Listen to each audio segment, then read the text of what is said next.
Imagine you go into your garden, and there everything shines, shimmers, looks as if designers, florists, and a couple of wizards from a neighboring dimension were working on it around the clock. The style is expensive and rich. The atmosphere is like you are somewhere between Versailles, the Botanical Garden, and a trendy villa somewhere on Lake Como. But at the same time, you didn't spend any money, nerves, or the soul of your firstborn son on all this. It sounds good, doesn't it? This topic is important and interesting not only for those who have a garden. It's actually about how to create beauty out of nothing and get the effect as if you have a personal budget of an oil company. In a world where everything is rapidly becoming more expensive and the desire to surround yourself with beauty remains the same, the ability to look expensive without cost becomes not just a useful skill, but a real superpower. And this theme catches on every time we look at pictures of perfect gardens on Pinterest or Instagram. Have you ever wondered why someone's garden always looks like the cover of a magazine, even if in their words, there's no money but you're holding on? Here's a question for you, by the way. When was the last time you looked at someone's luxurious plot and thought, I can't do that? Write in the comments, it's very interesting what usually stops you. Today we will figure it all out and create a garden step by step that looks incredibly expensive, but it costs almost nothing. The main part. Principle number 1, scale and symmetry. Expensive starts with the right form. Do you want the garden to look premium? Forget about randomness. Expensive gardens are always built on 2 pillars, scale and symmetry. And they don't cost anything. 1.1. Symmetry. Symmetry is when one side is the same as the other, but mirrored. People perceive symmetry as a sign of high cost and design work. The brain is like, oh, balance, order, solidity. The owner must be rich. But to create symmetry, you don't need money, but just 2 identical objects. 2 identical containers, 2 bushes, 2 troves, 2 even homemade tubs from old buckets. Example. We put 2 identical tubs at the entrance of the garden, and there is already a sense of grandeur and luxury, even if they are old buckets painted the same color. Question to the audience. Do you think symmetry is more important than plants, or vice versa? Write to me, I wonder who sees beauty.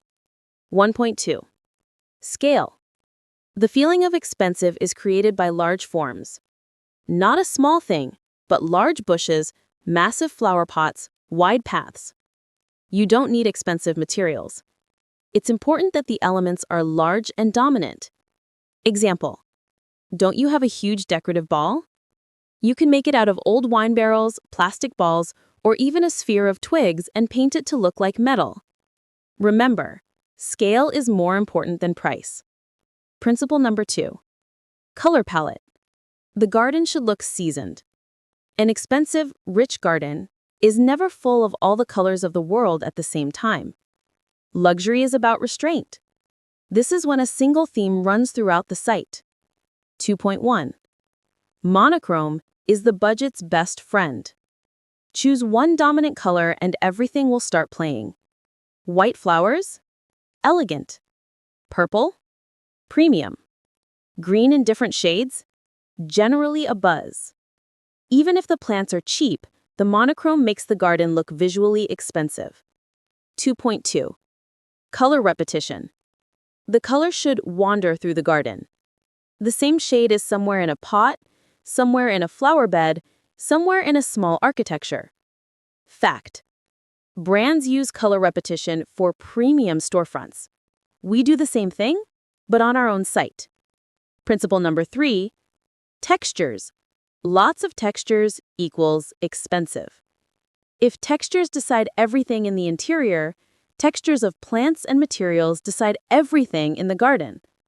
What looks expensive? Shiny, glossy foliage, matte surfaces, rough stones, ornaments made of gravel, the contrast of light and dark. All this can be done for free.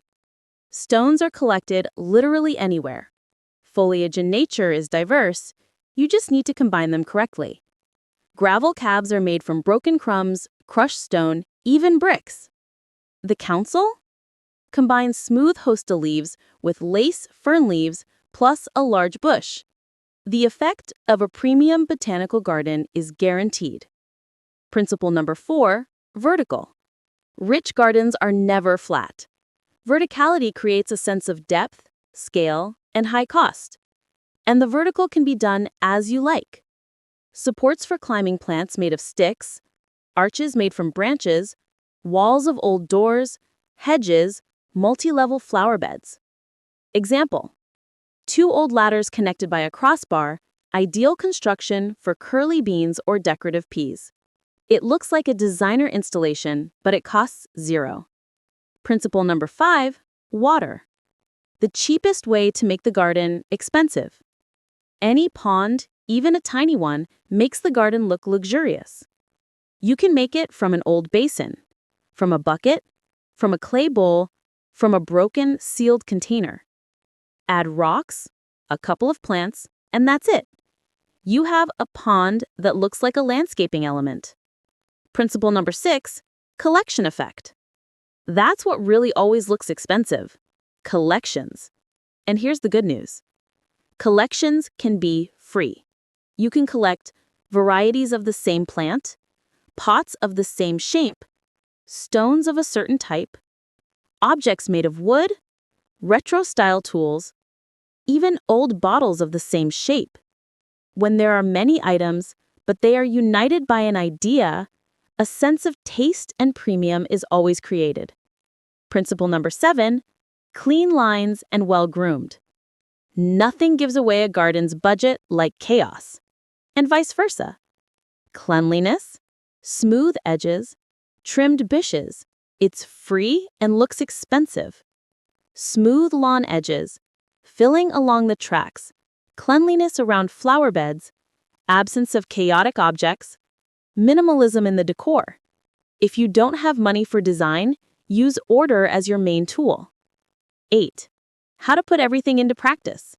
Step by step. Step 1. Choose a style. For example, monochrome white garden. A green garden with accents on texture. Garden with vertical lines. Natural minimalism. A garden in the style of a minimal palace. Step 2. Determine the symmetry. Decide where the paired elements will be. Step 3. Add vertical. Makeshift supports, arches, stairs. Step 4. Add water. Small pond is a great effect. Step 5. Select 1 to 2 textures and repeat them. Step 6. Make the garden clean. Trim, clear, and arrange. Step 7. Place a large focus element. This is your luxury point. Conclusion.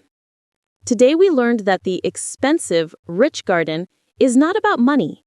It's about taste, order, ideas, and creativity. We talked about symmetry, scale, textures, vertical, water, color palette, grooming, and the use of natural materials. Key findings. It's not money that creates an expensive look, but principles. Scale and symmetry are the basis of style. Monochrome plus textures equal premium. Vertical and water enhance the effect. Order is the main free tool.